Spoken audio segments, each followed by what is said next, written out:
Hello everyone, मेरा नाम शिवांग है और आज हम बात करने वाले हैं एक और बिज़नेस के बारे में जो कि है बिल्डिंग मटेरियल का बिज़नेस। जैसा कि हम सभी जानते हैं, गांव हो या शहर हो, हर जगह नए नए मकान और बिल्डिंग्स बन रही हैं और इन्हीं बिल्डिंग्स को बनाने के लिए बिल्डिंग मटेरियल का यूज़ किया जाता है। बिल्डिंग मटेरियल का बिज़नेस एक सदाबहार बिज़नेस है जिससे पैसे कमाने की संभावना ज़्यादा है, क्योंकि खाने के लिए रोटी, पहनने के लिए कपड़ा और रहने के लिए मकान सभी को ज़रूरत पड़ती है। तो अब हम बात करते हैं बिल्डिंग मटेरियल का बिज़नेस होता क्या है। बिल्डिंग मटेरियल का बिज़नेस क्या होता है? जब कोई बिल्डर किसी मकान को या बिल्डिंग को बनवाता है तो उसमें जो भी मटेरियल्स का यूज़ किया जाता है उस बिल्डिंग को बनाने के लिए, तो उसी को हम लोग बिल्डिंग मटेरियल्स कहते हैं। और जो भी दुकान ये बिल्डिंग मटेरियल्स को प्रोवाइड करती है उसे हम बिल्डिंग मटेरियल का शॉप कहते हैं। मतलब कि एक ऐसी दुकान जो कि अलग अलग मटेरियल को प्रोवाइड करती है किसी एक बिल्डिंग को बनाने के लिए, उसे हम लोग बिल्डिंग मटेरियल का बिजनेस कहते हैं। इस इंडस्ट्री की जो मार्केट साइज थी 2021 में, वो लगभग थी 9,90,365.09 मिलियन डॉलर की थी।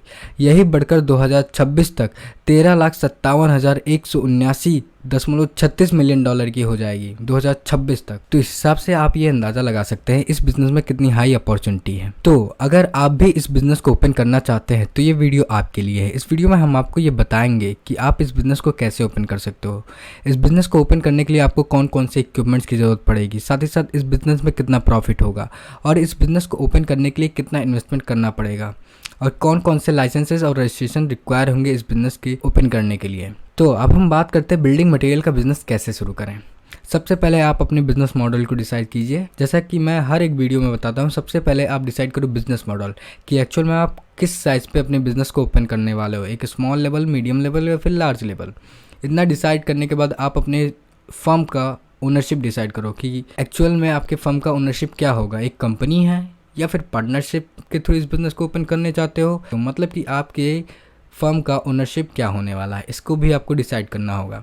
साथ ही साथ आपको एक रफ बजट भी रेडी करना होगा कि इस बिज़नेस को ओपन करने के लिए आपके पास कितना बजट है, कितने रुपए की आप इन्वेस्टमेंट कर सकते हो। ये डिसाइड करने के बाद इस बिज़नेस के लिए आपके पास खुद की ज़मीन हो या फिर अगर आपके पास ज़मीन नहीं है तो आप रेंट पर ले सकते हैं, क्योंकि इस बिज़नेस में कम से कम 5,000 स्क्वायर फीट से लेकर 10,000 स्क्वायर फीट की ज़मीन रिक्वायर्ड होगी, जहां पर आप अपने बिल्डिंग मटेरियल के सामान को स्टोर करोगे। तो ये हो गई बात, आप बिल्डिंग मटेरियल को स्टोर कहाँ करोगे, ठीक है ना। अब बात करते हैं एक्चुअल में बिल्डिंग मटेरियल में कौन कौन से मटेरियल्स आते हैं। जो बेसिक मटेरियल होते हैं जैसे गिट्टी हुआ, बालू हुआ, मोरंग हुआ, सरिया हुआ, सीमेंट हुआ, हुक हुआ, प्लाई हुआ, ग्लास हुआ, प्लास्टिक हुआ, ऐसे बहुत सारे मटेरियल्स हैं जो भी यूज्ड होते हैं बिल्डिंग को बनाने के लिए, वो सभी बिल्डिंग मटेरियल के बिजनेस में आते हैं। अब हम बात करते हैं आपको ये बिल्डिंग मटेरियल सप्लायर कहाँ से मिलेंगे, मतलब आप बिल्डिंग मटेरियल्स को कहाँ से खरीदेंगे। जैसा कि मैंने आपको बताया, बिल्डिंग मटेरियल अलग अलग तरह के मटेरियल्स होते हैं जो कि आपको किसी एक दुकान पर नहीं मिल सकते। तो सबसे पहले आपको लिस्ट बनाना होगा, जो भी आप आइटम्स को सेल करना चाहते हो उसकी एक लिस्ट बनाइए।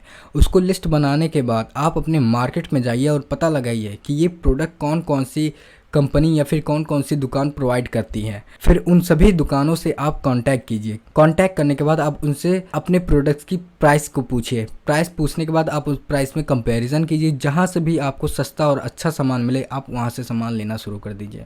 तो ये हो गई बात, आप बिल्डिंग मटेरियल कहाँ से लाएंगे। अब हम बात करते हैं कि आपके पास कस्टमर कैसे आएंगे। किसी भी बिजनेस में कस्टमर को एक्वायर करने के लिए आपको उसके मार्केटिंग करनी पड़ती है, ठीक है ना। तो आपको भी अपने बिज़नेस को मार्केटिंग करना पड़ेगा।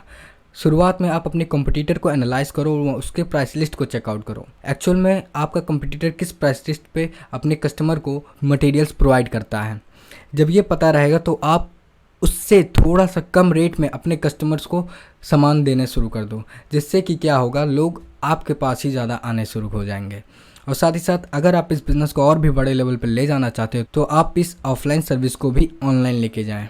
अब हम बात करते हैं इस बिज़नेस की लोकेशन कैसा होना चाहिए। देखो, लोकेशन हमेशा से बता रहा हूँ टारगेट ऑडियंस के पास होनी चाहिए, ट्रांसपोर्टेशन की फैसिलिटी अवेलेबल हो, साथ ही साथ वो मार्केट प्लेस में हो जिससे कि हर कोई आपसे कांटेक्ट कर सके।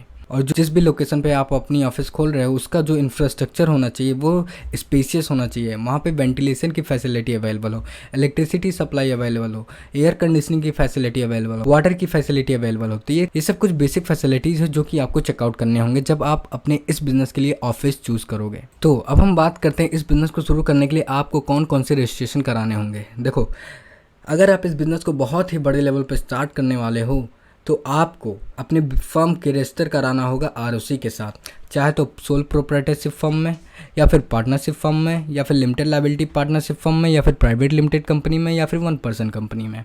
इन पाँचों में से आप किसी एक में भी अपने बिज़नेस को रजिस्टर करा सकते हो। साथ ही साथ अगर आप इस बिज़नेस को एक स्मॉल लेवल पर स्टार्ट करने वाले हो तो आप एसएमई या फिर उद्योग आधार रजिस्ट्रेशन के थ्रू अपने बिज़नेस को रजिस्टर करा सकते हो।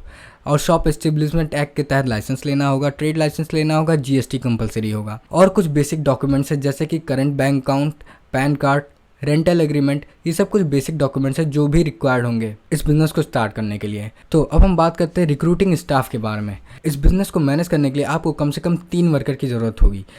वर्कर ऐसे होने चाहिए जिनके पास मैनर्स अच्छे हो, वो अपने सर्विस में ट्रेंड होने चाहिए जिससे कि आप अपनी कस्टमर को सर्विस अच्छा प्रोवाइड कर सको। तो अब हम बात करते हैं आप अपने बिज़नेस की प्रमोशन मार्केटिंग कैसे करोगे। देखो, अपने बिज़नेस की प्रमोशन मार्केटिंग करने के लिए शुरुआत में आप विजिटिंग कार्ड और पैम्पलेट को छपवा कर अपने लोकल एरिया में डिस्ट्रीब्यूट करवाओ, डिजिटल मार्केटिंग करवाओ। जो भी आप मटेरियल्स को प्रोवाइड करवाते हो उसकी एक बाकायदा वीडियो बनाकर आप अपने यूट्यूब पे अपलोड करो और आप इस ऑफलाइन सर्विस को ऑनलाइन लेके जाओ। कैसे लेके जाओगे? एक वेबसाइट को बनवाकर। वेबसाइट ऐसा होना चाहिए जिस पे भी नए कस्टमर है उसके लिए स्पेशल ऑफर हो, जो रेगुलर कस्टमर हो उनके लिए स्पेशल ऑफर होना चाहिए। तो अब हम बात करते हैं इस बिज़नेस में प्रॉफिट कितना होगा। देखो, इस बिज़नेस में जो मार्जिन मिलता है वो लगभग 10 से 25% तक का मिलता है।